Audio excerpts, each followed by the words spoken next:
जिमीदार हैं जी, इन्हें अपनी जैतून आँदी है प्रोसेसिंग वास्ते। फारूक साहब है, हज़ारा एग्रीकल्चर फैक्ट्री में बैठे थे। ये ना एक शेर जैतून कहीं गए हैं।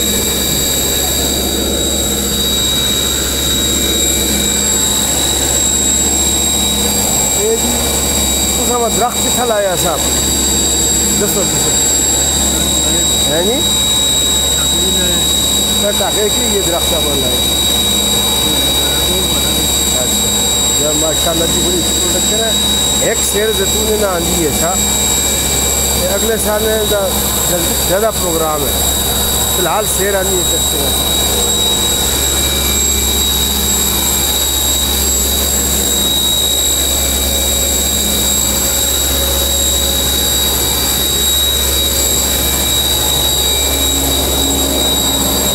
ये तेल निकल, ये तेल आ गया,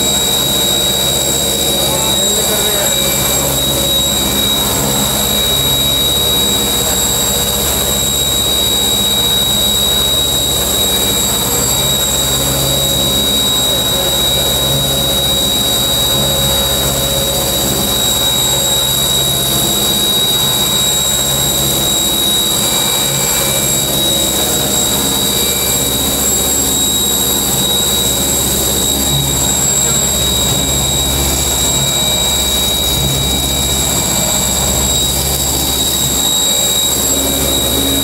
भाई हो रही है अपने बकरी दे,